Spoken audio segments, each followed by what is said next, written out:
नमस्कार दोस्तों, आप सभी का स्वागत है हमारे इस आदिसागर YouTube चैनल में। एक सर्प ने बताया कि चाहे कितनी ही पतिव्रता हो, ये 3 बातें कभी उसे मत बताना, वरना मुंह दिखाने के लायक नहीं रहोगे।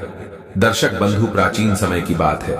एक जगह एक सपेरों का झुंड चला आ रहा था। वे एक सुनसान जंगल से होकर निकल रहे थे। एक जगह उन्हें एक घनी छायादार वृक्ष नजर आया, तो वे भी सब उस वृक्ष की छाया में बैठकर आराम करने लगे। उसी वृक्ष के पास में एक विशाल सर्पों की बांबी थी। एक सपेरे ने जान लिया कि इस बांबी में हमें कोई सर्प मिल सकता है। सपेरों का तो काम ही होता है सर्पों को पकड़ना। उस सपेरे ने अपने साथियों से कहा कि हमें यह बिल खोद कर देखना चाहिए दोस्तों। उसी समय सपेरे ने आपस में विचार किया और उस सांप के बिल को खोदने लगे। दर्शक बंधुओं, जब उस बिल को 3 फुट की गहराई तक खोद लिया तो उस बिल से एक बहुत ही भयंकर काला नाग निकला। सपेरों ने उस नाग को पकड़ लिया और पकड़कर अपने पिटारे में बंद कर लिया। सभी सपेरे उस सर्प को पिटारे में रखकर वहां से चलने लगे। विचार किया कि हम इस सर्प का जहर निकालेंगे। कुछ दूर आगे चलने पर उन्होंने सोचा कि यह सर्प बड़ा ही जहरीला है, क्यों ना इसके विषैले दांतों को निकाल देते हैं। यही सोच करके उन्होंने उस पिटारे को खोल लिया जिसमें वो सर्प बंद था। पिटारे को खोलकर जब देखा तो वे उसे देखकर हैरान रह गए, क्योंकि मित्रों, पिटारे के अंदर से सर्प गायब हो चुका था और उस सर्प की जगह उस पिटारे में एक बहुत कीमती सुंदर नौलखा हार रखा हुआ था। उस नौलखा हार को देखकर सपेरे बड़े प्रसन्न हुए। वे सब इस बात को सोचकर हैरान थे कि हमने तो सर्प पकड़ कर रखा था, ये हार कहां से आ गया। तो एक सपेरा बोला, अरे चलो, अच्छा ही है, ये हार तो और भी ज्यादा कीमती है। चलो हम इसे लेकर राजा के पास चलते हैं। राजा इस हार के बदले में हमें मुंह मांगा धन दे देगा। यही विचार करके वे सभी सफेद राजा चंद्रसेन के शहर भाग्यनगर को चल देते हैं। राजा चंद्रसेन का दरबार लगा हुआ था। दरबार में राजा के सभी मंत्री, सामंत, विशिष्ट अधिकारी गण बैठे हुए थे। अचानक से दरबार में सपेरों का एक झुंड प्रवेश करता है। राजा ने जब सपेरों को दरबार में देखा तो उन्हें बैठने के लिए कहा और उनसे उनके आने का कारण पूछा। तो सपेरे कहने लगे, हे महाराज, हम तो ठहरे सपेरे, भला हमारा आपके पास आने का क्या प्रयोजन हो सकता है, परंतु आज हमारे पास एक बड़ा ही कीमती हार है जो आपकी महारानी के गले की शोभा बढ़ा सकता है। ऐसा रत्न जड़ित हार आपने पहले कभी नहीं देखा होगा। राजा कहने लगे, दिखाओ दिखाओ कैसा हार है। तो सपेरे ने उस पिटारे को खोलकर दिखाया जिसमें वह हार रखा हुआ था। मित्रों, उस विचित्र हार को देखकर राजा सहित राजा का पूरा दरबार अचंभित रह गया। वास्तव में उन्होंने वैसा हार पहले कभी नहीं देखा था। हार को देखकर राजा चंद्रसेन सपेरे से कहने लगे कि तुम यह विचित्र हार कहां से लाए हो। सपेरे कहने लगे, महाराज, हमें यह हार मार्ग में मिला था। हमने सोचा कि क्यों ना इस हार को राजा साहब को भेंट कर दिया जाए। राजा ने कहा, ठीक है, हम तुम्हारी यह भेंट स्वीकार करते हैं।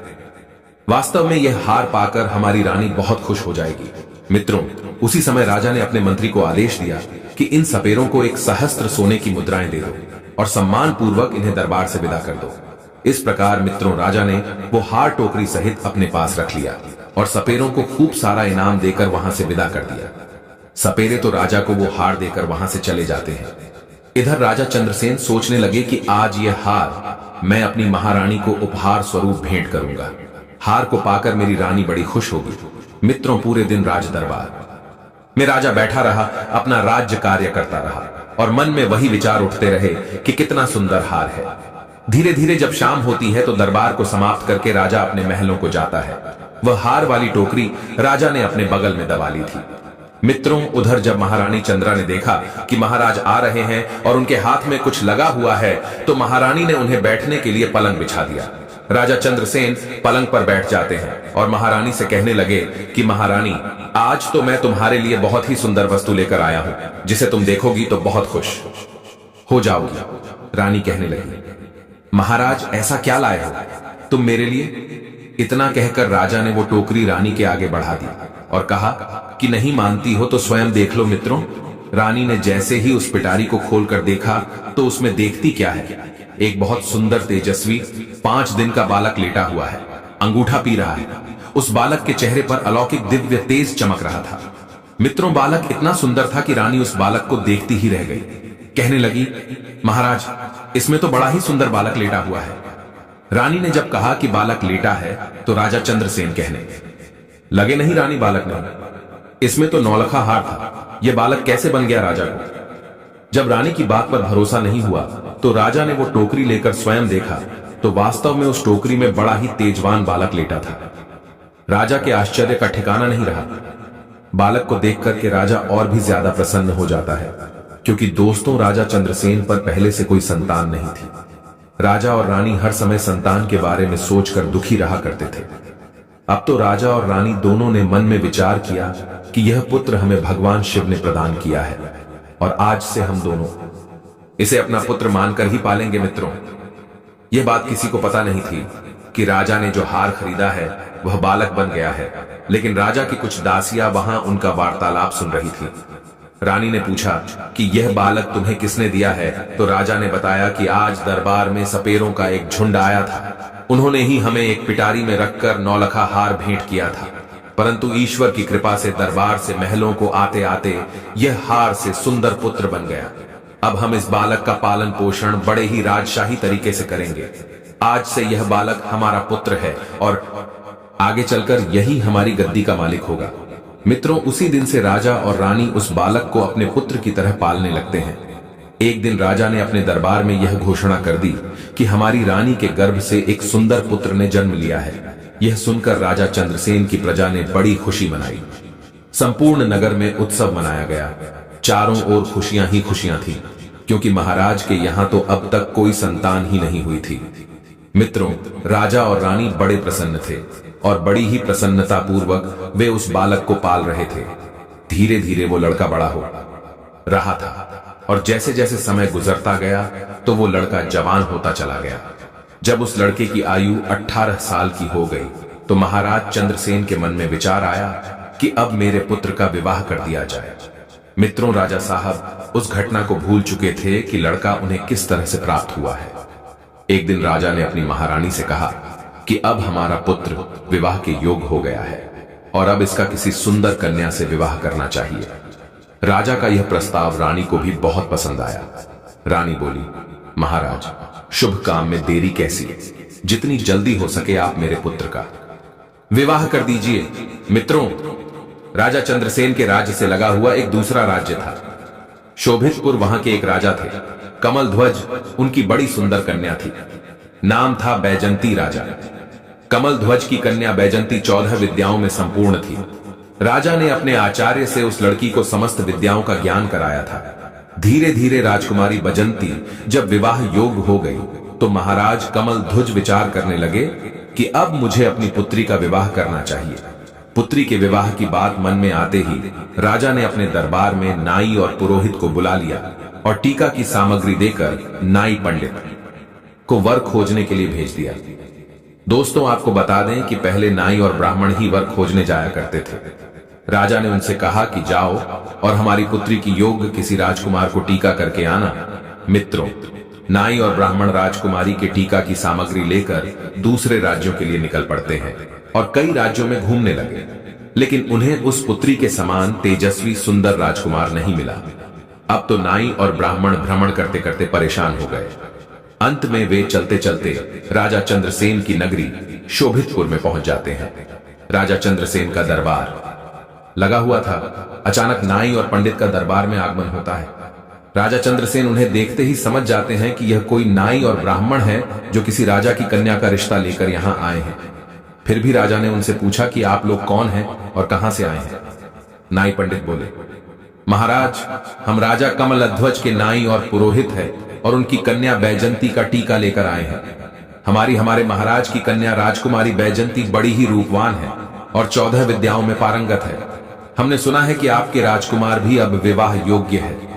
तब राजा चंद्रसेन कहते हैं, हे पुरोहित जी, आपने ठीक सुना है कि हमारा एक पुत्र है और हमारे राजकुमार बहुत ही सुंदर और योग्य हैं। रूप गुण बल में बढ़ चढ़कर है।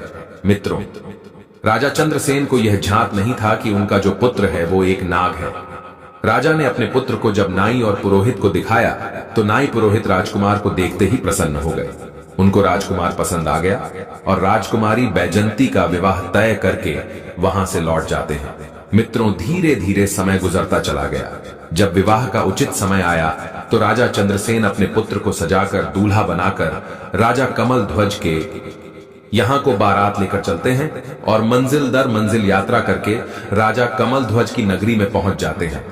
वहां पहुंचते ही राजा कमल ध्वज उनका खूब अच्छे से सम्मान करते हैं, स्वागत करते हैं और अपनी पुत्री का विवाह राजकुमार नागराज के साथ कर देते हैं। मित्रों, इस प्रकार अपने पुत्र का विवाह करके राजा चंद्रसेन वापस अपनी राजधानी को लौट आते हैं। अब देखिए, धीरे धीरे और समय बीता, राजा चंद्रसेन बूढ़े होते चले जा रहे थे और महारानी चंद्रा भी बड़ी वृद्ध हो चली थी। एक दिन रानी ने राजा से कहा, महाराज, अब हमारे पुत्र के लिए राज्य भार सौंप दिया जाए। हम कब तक राज्य करेंगे? बुढ़ापा आ चुका है, पुत्र को भी राज चलाने का अनुभव प्राप्त होगा। मित्रों, उसी दिन महाराज चंद्रसेन ने अपने पुत्र को युवराज घोषित कर दिया।